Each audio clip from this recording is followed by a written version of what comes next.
どうもこんにちは。川口の木です。今日はナンバーズコレクションナンバー13の完成です。ナンバー13の靴は黒い2種類の革を組み合わせたバルモラルシューズです。磨きから帰ってきました。今回磨きをお願いしたのは大阪福島にあるシューズラボトーチの松田さんにお願いしました。いや本当にピアノ並みです。この靴は制作動画撮れてないのでしっかりとどんなコンセプトなのかデザインとかディティールとか解説していきます。こちらナンバー13ブラックバルモラルです。黒いスムースなボックスカーフと黒い天然の脂肪の入ったカーフ組み合わせて内羽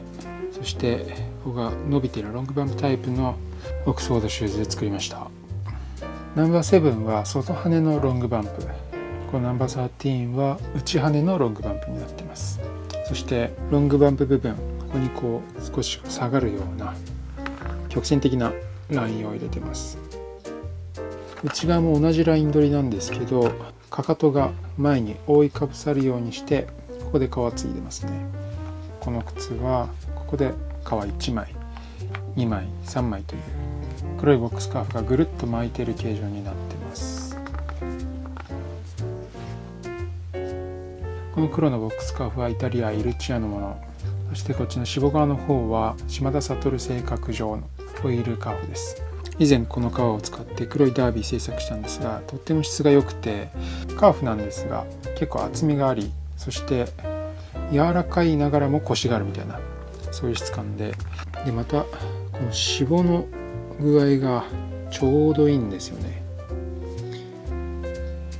均一さと不均一さの合間というか、すごく革らしくてそして綺麗です。ハトメには黒い塗りの外ハトメをつけています。内羽で外ハトメやると少しヴィンテージっぽくなるというか、そういう雰囲気は僕割と好きで、去年作ったナンバー5ヴィンテージバルモラルもこのロングバンプデザインで外ハトメでした。なのでちょっと似た雰囲気あるかもしれないですね。そしてかかと少し特徴的で、このロングバンプのラインが一回こう下がってぐっと曲線的に上がってくるんですよね。後ろから見ると黒いボックスカーフがシューツリーにかけてこうぐっと立ち上がっていく感じがあります。色味もボックスカーフはかなり真っ黒なのに対して、このオイルカーフはちょっとグレーっぽい感じなので、この辺りの少し色味の違う感じなんかはナンバー2にも似てるかもしれないですね。そしてつま先には少し小さめのメダリンが入っています。ベルトに入る出し縫い SPI12 番のドレス仕様の縫い目です。そしてソール面は結構キメキメなソールですね。半カラスのフィドルバッグ、そしてトーブラス装着済みです。ウエスト部分のみ黒くて中心が三角形に盛り上がっています。フロント部分とヒールは茶色く染めて、ヒール部分には真鍮の飾り釘を打ち込みます。つま先には真鍮のプレート、これは半カラスの形状のラインに合わせたイチョウ型のトッププレートです。これぞドレスシューズという感じのソールです。もちろんウエストは内外ともにベベルドウエストになっています。結構ウエスト部分は絞り目です。ヒールはちょっと分かりにくいですけど、ヒールカップのラインにつながるような曲線的なピッチとヒールになっています。シューツリーを抜きます。シューツリーはかなりヴィンテージっぽい感じを意識しました。色味が特にいいです。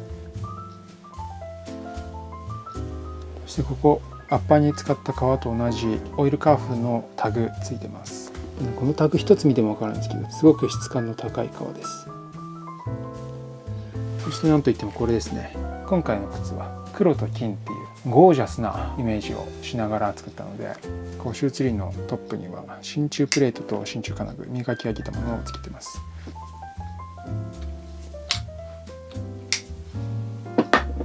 そしてこの靴の中、インソックもアッパーと同じくオイルカーフに白押ししたものを入れてます。もう一つちょっと特徴的なんですけど、このタンの部分、このトップオイルカーフになってますよね。こう靴履いてる時にはこの上はオイルカーフ、下はボックスカーフという感じになってるんですけど、実はこれオイルカーフになっているのは靴から見える上の部分だけです。下の部分はボックスカーフになっています。というのもオイルカーフ結構柔らかめなんで、パンでオイルカーフにすると少しこう履く時に足と一緒にグーッと下に落ちていきそうな感じが若干したので、張りのあるボックスカーフの上に見える部分だけオイルカーフにするという少し手間のかかったことをやってみました。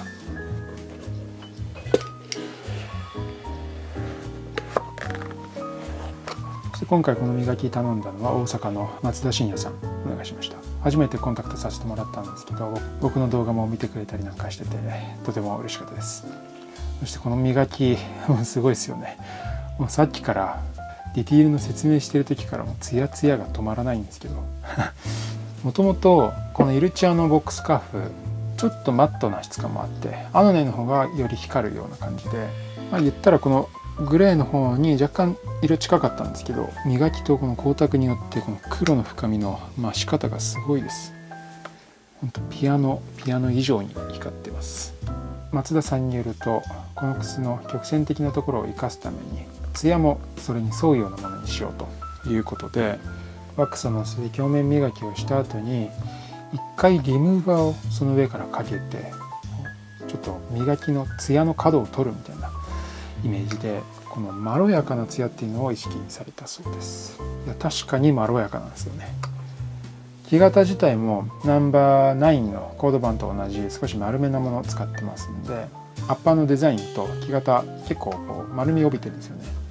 それにこのまろやかなツヤ、結構ずっと見てられます。展示会お越しいただいた方、ちょっと指紋はつきやすいんですけど、これ見てぐるぐる回してこの曲線のまろやかな感じ見てもらえたらなと思います。この靴サイズ小さいんですけど結構迫力あります。このシボカを使ったりとか、あと黒と金の組み合わせの感じからちょっとヴィンテージっぽい雰囲気も感じたりします。今回黒のドレスシューズっていうのを作ってなかったんで、これもシボカ使ってるんで個性的なんですけど、ナンバーズコレクション今回8足の中でも一番キリッとした表情の靴かもしれません。ナンバー13ブラックガルマラル BBB 完成しました。この靴のサイズは 24.5 センチ UK6 相当になります。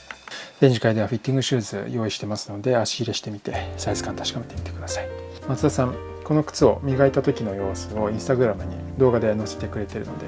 よかったらリンク貼っておきますので、そちらも見てみてください。また展示会について動画やブログのリンクも貼っておきますので、そちらもチェックしてください。ということで本日の革靴の件でした。